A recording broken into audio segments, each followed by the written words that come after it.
کوئی غریب ہے تو آج میلاد کے دن ایسا نہ ہو کہ آج بھی وہ غربت میں دن گزارے. اگر اس کو آپ ایک مہینے کا راشن دے دیتے ہیں اور ساتھ لکھ کے چٹ اس کے اندر ڈال دیتے ہیں میلاد مبارک، اور درود پڑھتا رہے گا اور حضور علیہ السلام کا صدقہ کھاتا رہے گا تو کتنا اچھا ہو. تو یہ وہ چیزیں ہیں جس کی طرف ہمیں توجہ کرنی چاہیے، اور میں سمجھتا ہوں کہ حضور علیہ السلام کی محبت سے معاشرے کے دکھ جو ہیں وہ سمیٹے جا سکتے ہیں. آقا کریم علیہ السلام نے محبت سے ہی معاشرت کو جو ہے وہ اپنے قریب کیا، اور لوگ ایمان کی دولت سے مالا مال ہو گئے. وہ ایک بچہ آیا نا اپنی ماں کے لیے لباس لینے کے لیے، اور پہلے وہ گیا اپنے چچا کے پاس. اس کی ماں بیوہ تھی اور اس کا لباس پھٹ گیا تھا، اور وہ اپنے چچا کے پاس گیا تو اس نے دتکار دیا. اللہ اکبر. فذالک الذی یدعو الیتیم، یہ قرآن نے بتایا ہے کہ یہ وہ بد نصیب لوگ ہیں جو یتیموں کو دھکے دیا کرتے ہیں. تو وہ ماں نے اس کو روکا تھا، بیٹا نہ جانا. تاریخ عرب پڑھیں، ماں نے کہا تھا بیٹا نہ جانا، لیکن اس نے کہا کہ تیرے بدن کے اوپر جو لباس ہے وہ بھی پھٹ گیا ہے اور جگہ جگہ سے جسم جھلک رہا ہے، تو میں اپنے چچا سے آپ کے لیے لباس لے کے آتا ہوں. پھر جو رویہ اس نے اختیار کیا تو واپس روتا ہوا آ رہا تھا. تو کسی نے راستے نے پوچھا کہ کیا ماجرا ہوا؟ اس نے کہا چچا کے پاس گیا تھا ماں کے لیے لباس لینے، اس نے تو لا کے بھیج دیا. اللہ اکبر. تو اس نے کہا کہ جہاں سین حرم میں محمد نام کا ایک شخص بیٹھا ہوا ہے، اگر تو اپنا دکھڑا اس کے سامنے پیش کرے تو وہ امید ہے تمہیں رد نہیں کریں گے، لیکن سن لے ان کا دین کوئی اور ہے. اللہ اکبر. اپنے ماں کے پاس آیا تو ماں کو کہا کہ چچا نے تو لا کے بھیج دیا، لیکن آپ کی حالت مجھ سے دیکھی نہیں جا رہی. بچہ ابھی شعور کی منزلوں میں قدم رکھ رہا تھا، پہلے بہت چھوٹا تھا، اب اس کے اندر ایک جذبات تھے بچے کے اندر. تو ماں نے کہا کہ بیٹا نہیں، ان کے پاس نہیں جانا، سنا ہے کہ وہ جو ان سے ملے دین دھرم چھین لیتے ہیں اس کا. اللہ اکبر. تو حضور علیہ السلام کے پاس جانے سے ماں روکنے لگی، لیکن بچے نے کہا کہ امی میں پکا رہوں گا، بتوں کا وفادار رہوں گا، تم اس ٹینشن کو، اس پریشانی کو چھوڑ دو. اور حضور کی خدمت میں حاضر ہوا. حضور صحن حرم میں چادر اوڑے بیٹھے ہوئے تھے، اور جا کے کہنے لگا میں پہلے بات آپ سے کر لیتا ہوں، آپ کا دین میں نے قبول نہیں کرنا. حضور مسکرا کے بولے بیٹا بتاؤ کس لیے آئے ہو؟ کہا میری ماں بے لباس ہے، میں آپ سے لباس لینے آیا.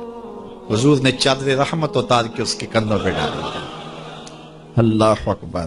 وہ واپس آ گیا اور ماں پر حضور کی چادر اڑائی. اللہ اکبر. اور ماں نے کہا کہ بیٹے اس نے اپنا دین تو نہیں تجھے دیا؟ کہا نہ، میں نے پہلے کہہ دیا تھا تیرے دین نہیں مانوں گا. ماں کہنے لگی پتر اس کا دین ماننا چاہیے، یہ جس نے رحمت کی چادر ہمارے سر پہ تان دی. اللہ اکبر. تیری تک کے ادامہ میں مرید ہو گئے.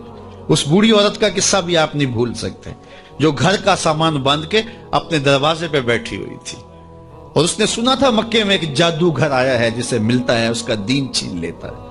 اس نے سوچا ساری زندگی لات، منات، حبل، عزا ان کے ساتھ وفا کی ہے، یعوق اور نصر کے قصیدے پڑھے ہیں، تو اب آخری زندگی میں کیا میں ود اور سوا کو چھوڑ دوں گی، میں یعوس اور نصر کو چھوڑ دوں گی، میں لات اور منات کو چھوڑ دوں گی؟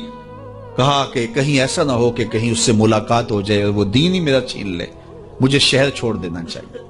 گھر کے تھڑے کے اوپر سامان باندھ کے بیٹھی ہے. حضور بھی گزرے، اس نے دیکھا تو کہا بھتیجے یہ سامان میرے سر پہ رکھ دے. حضور نے سامان اٹھایا، دیکھا تو بوجھل تھا، وزنی تھا، اور بڑھیا کو دیکھا تو کمزور تھی.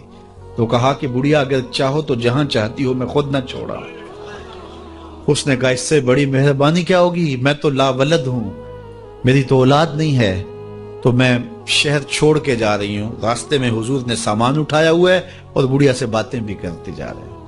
تو بڑھیا کو کہا کیوں جا رہی ہے؟ اس نے کہا کہ سنا ہے یہاں ایک جادوگر ہے جو لوگوں کا دھرم لوٹ لیتا ہے، لوگوں کا دین لوٹ لیتا ہے. میں نے ساری زندگی بتوں سے وفا کی ہے، میرے آباء و اجداد نے بتوں سے وفا کی ہے، میں چاہتی ہوں دین اجداد ہاتھ سے چھوٹ نہ جائیں.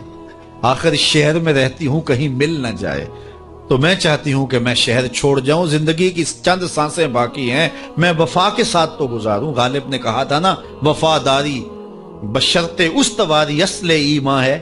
اس پہ اختلاف بھی کیا جا سکتا ہے. مرے کعبے میں تو بت خانے میں گاڑو برہمن کو. وہ کہتا ہے چاہے بت سے وفاداری ہو، وفاداری تو اس نے کہا میں تو وفاداری کرنا چاہتی ہوں اپنے بتوں سے، اور میں شہر چھوڑ کے مکہ جا رہا ہوں. جانتی ہوں ام القریٰ ہے، بستیوں کی ماں ہے، اس شہر شہر کو شہر جمال کہتے ہیں، شہر خوباں ہے، لیکن میں اس شہر کو چھوڑ کے جا رہی ہوں۔ خیر حضور نے کچھ نہیں کہا، اس کا سامان نہیں پھینک دیا کہ ٹھیک ہے تم پھر جاؤ۔ سامان اس کا اٹھایا اور جہاں تک اس نے جانا تھا سامان پہنچایا، سامان سپرد کر کے واپس پلٹنے لگے تو اس نے کہا بچے اپنا نام تو بتا دے، لوگ کہیں گے کہ مکہ چھوڑ آئی ہو تو بتاؤں گی ایک جادوگر کے دکھ سے چھوڑ آئی ہوں، تو وہ کتنا برا بھلا کہیں گے شہر مکہ کو کہ جس مکہ سے لوگ نقل مکانی کرنے پہ مجبور ہو گئے، تو میں انہیں یہ بھی بتاؤں گی کہ جس مکے میں جادوگر رہتا ہے اتنا اچھا نوجوان بھی رہتا ہے، تو تیرا نام لیا کروں گی، تیرے قصیدے پڑھا کروں گے۔ تو حضور علیہ السلام مسکرا پڑے، کہا بڑھیا جس جادوگر سے بھاگ کے آئی ہے وہ تیرے سامنے کر رہا ہے۔ اس نے کہا سچ سے آپ ہی محمد ہیں؟ حضور نے فرمایا نام میرا یہی ہے۔ تو اس نے کہا پھر آپ کا جادو میرے پہ چل گیا ہے۔ اللہ اکبر، تیری تک کے ادامہ میں مرید ہو گئے، لوگوں کی خدمت کریں، بوڑھوں کے کام آئیں، دکھیوں کے کام آئیں، مصیبت زدہ کے کام آئیں۔ حضور یتیم ہو کے یتیم پرور تھے، لاچاروں کی مدد کرتے، لوگوں کے گھروں میں پانی